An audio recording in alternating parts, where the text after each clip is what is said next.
Bonjour à toutes et à tous, bienvenue sur le plateau de l'IUT de Saint-Dié-des-Vosges qui nous accueille pour cette grande répétition du 26e Festival international de géographie avec nos amis de Déodat TV et les étudiants de l'IUT qui participent à cette émission. À mes côtés, Gilles Fumet, président de l'Association de développement du Festival international de géographie, mais avant tout géographe-chercheur. Et de l'autre côté, Olivier Huguenot, qui est libraire et qui coordonne le Salon du Livre, l'une des composantes fortes de ce Festival international de géographie. Pour débuter ce petit moment, je voudrais vous demander, Gilles, en quoi consiste le rôle du président de l'Association du développement du FIG et avec qui vous avez dû travailler pour mettre sur pied cette 26e édition.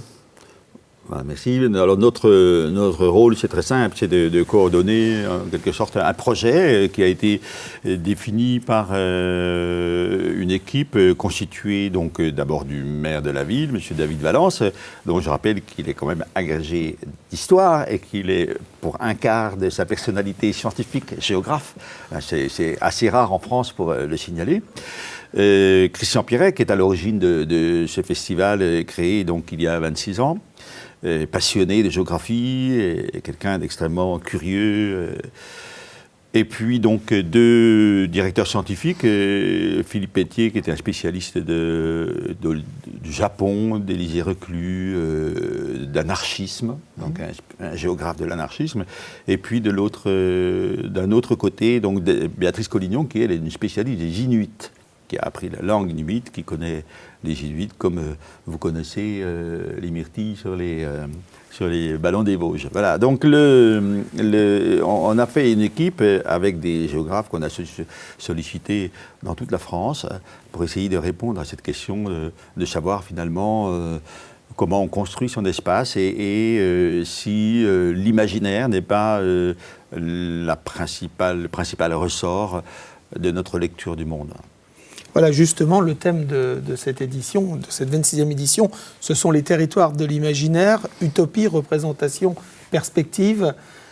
On a plutôt l'impression, quand on n'est pas scientifique, que la géographie, c'est quelque chose de réel. Et là, contrairement à cette idée reçue, nous partons dans les imaginaires. Oui, parce que je crois que d'abord, le festival a 25 ans. Hein, j'ai dit à mes étudiants que 25 ans, c'est l'âge où on commence à devenir adulte. Et donc, c'est important de marquer ce 26e festival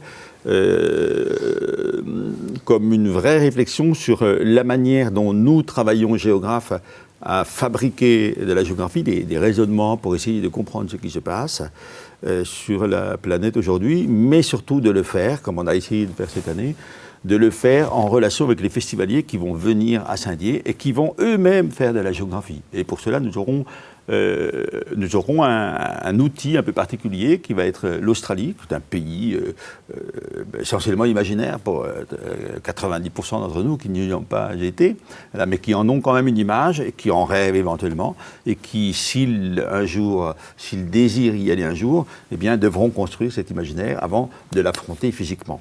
Voilà. Donc c'est ça, je crois que c'est ça que nous essayons de faire pendant ces 4 jours avec des invités un peu prestigieux. Olivier va en parler, mais peut-être parmi les invités, Florence Aubenas, qui est donc grand reporter et qui, elle, nous intéresse dans la mesure où elle est journaliste, elle raconte le monde, voilà, et puis elle le raconte d'autant mieux qu'elle a été otage à l'étranger et donc enfermée. Elle a une conscience du monde qui est quand même très particulière, mais je crois que Olivier va en parler. Oui, alors pour parler de Florence Aubenas, nous c'était aussi l'occasion. On vit une actualité brûlante autour des migrants et du phénomène de migration. Faire intervenir Florence Aubenas autour des rêves de migrants, avec des romanciers qui ont aussi écrit sur cette question-là, c'était une occasion pour nous de parler en direct avec le public, tous ceux qui vont venir autour de cette question. Comment régler cette question ? On ne réglera pas la question le soir même, mais c'est important de se poser la question. L'imaginaire, c'est aussi présent, et Dieu sait, moi qui côtoie aussi des adolescents qui adorent ce genre littéraire qui est la fantaisie, la science-fiction, c'est vraiment l'occasion de venir à Saint-Dié. On aura l'occasion d'accueillir autour de Pierre Pével, je pense à Pelot, je pense à tous ces grands monstres de la littérature, de l'imaginaire. Je pense aussi à Carole Martinez, dont on a beaucoup parlé au moment de cette rentrée littéraire, qui est une grande conteuse. Moi, je pense que c'est vraiment le rendez-vous, de tous. On évoquait tout à l'heure la présence d'Antoine Compagnon, qui est un érudit, qui sait parler de Baudelaire, de Proust, etc. Et là, on a l'occasion. Voilà, le dernier livre d'Antoine Compagnon, il traite des petits spleens numériques. On vit dans un monde de numérique, de réseaux sociaux, etc. Et c'est important aussi de se poser la question. Le livre sera en avant-première. Antoine Compagnon, qui est le président de ce 26e festival. De cette grande manifestation. L'occasion aussi de le rencontrer sur la formule des grands entretiens à la cathédrale. C'est quand même quelque chose de magique, franchement. Moi, j'ai des souvenirs avec Boris Cyrulnik, avec Olivier Rollin. Là, on aura l'occasion, Antoine Compagnon, Tonino Benacquista, qui va présider donc, la 26e édition du Salon du Livre, qui est un formidable romancier, qui est aussi un formidable scénariste de télévision, mais aussi de bande dessinée. Vous connaissez tous Lucky Luke. Sachez que Benacquista est co-scénariste avec Pennac de Lucky Luke. C'est aussi un amateur de polar. Donc les amateurs de polar, les amateurs de romans tout genre sont vraiment les grands... Et l'une des particularités du festival, c'est qu'effectivement le public peut les approcher, notamment lors des séances de dédicaces. Il y a un réel lien, il y a des échanges qui peuvent se créer. Des petits déjeuners littéraires le matin, voilà. C'est dans la ville, pendant 3 jours, les lieux sont ouverts, en plus c'est facile. C'est ça l'intérêt des villes moyennes aussi, c'est qu'on se balade dans la ville, on est à pied, on rencontre les gens dans les restaurants, on a des animations, Patrick, tu peux en parler. C'est important que tout le monde s'y retrouve, la famille, les géographes, les scientifiques, les étudiants, tous pendant 3 jours sur Saint-Dié. Moi, je dirais que pour nous qui sommes habitués plutôt à des colloques et des manifestations scientifiques un petit peu compassées, c'est vrai que le fait de se mêler à une population qui est très accueillante et qui vraiment a envie de nous questionner, de nous pousser dans nos retranchements, c'est un moment vraiment passionnant et je crois qu'il y a là quelque chose de réussi qui n'existe dans aucun festival en France. Aucun festival gratuit en plus, pour les gens qui sont près de la porte-monnaie, c'est pas rien. Et ça veut dire aussi que Christian Piret, qui l'a pensé, a été attentif à ce que le maximum de gens puissent y venir. Comment donc cette confrontation est véritablement unique et quand bien même le mot géographie rappellerait des souvenirs un peu d'ennui, eh bien ce mot après le festival de géographie est complètement différent, il change et donne du sens à nos voyages, à toutes nos confrontations avec l'espace. Justement, Gilles, votre métier, c'est pas d'être président de la TFIG, ça se saurait. Votre métier, c'est bien d'être scientifique-chercheur. Ouais, tout à fait. En quoi ça consiste ? Alors, chercheur, c'est quelqu'un qui passe sa vie à se poser des questions ou à tenter de répondre aux questions que les autres lui posent. Moi, par exemple, je travaille sur l'alimentation. Il y a des choses très simples. 2 grandes questions que l'on pose maintenant, c'est vais-je grossir ? Sommes-nous condamnés à l'obésité ? Donc, voilà, ça, c'est le truc. Et donc, on répond que oui, il y a une part de gens qui sont condamnés à l'obésité et qu'on peut peut-être régler. Bon, et puis l'autre partie qui fait. Et puis l'autre question qui est beaucoup plus vaste, c'est la faim dans le monde. Voilà, on a clairement un problème qui est de dire aujourd'hui, nous n'avons jamais produit autant de nourriture et il n'y a jamais eu autant de gens qui ont eu faim. Voilà le problème. Voilà. Et donc là, il y a des travaux, et surtout donc, en sciences sociales, parce que moi je suis un géographe en sciences sociales, si vous voulez, ce que je dis sur cette question-là, sur la question de la faim, c'est qu'il ne suffit pas de produire 70% de plus que ce qu'on produit maintenant. Il faut apprendre à distribuer, il faut apprendre à repenser la chose, et ça nous impose de travailler avec les médecins, avec les économistes. Donc vous voyez, c'est une vie extrêmement complexe dans laquelle il y a des débats pour faire avancer des idées et faire en sorte que les grands problèmes de la planète, il y a l'environnement, il y a la mobilité, vous avez parlé de migration, la migration, c'est un vrai problème. Donc ça, c'est notre travail. On le met en forme. On publie, on débat et on produit des propositions aux politiques. Très bien. Le lien avec le Salon de la gastronomie est tout de suite fait. Et les démonstrations culinaires. Là aussi, cela fait partie intégrante de ce festival. Ce n'est pas qu'un colloque, on l'a bien compris.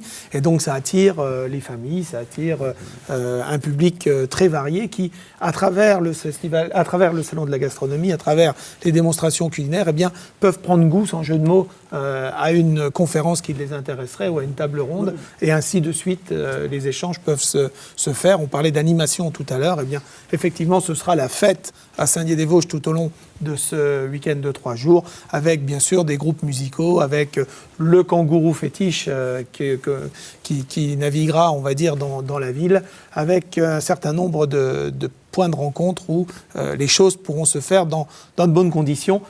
On a reculé devant rien puisqu'on organise une diffusion sur écran géant samedi soir du match Australie-Angleterre de rugby en direct et gratuitement puisque, vous l'avez bien dit, l'Australie est à la une de la planète rugby ce week-end. Elle sera donc à la une de Saint-Dié-des-Vosges et de ce festival. Voilà, pour conclure, quelques mots sur le Salon du Livre. Oui, j'oublie de le dire, mais c'est quand même 80 à 90 éditeurs et les grands éditeurs nationaux qui sont présents.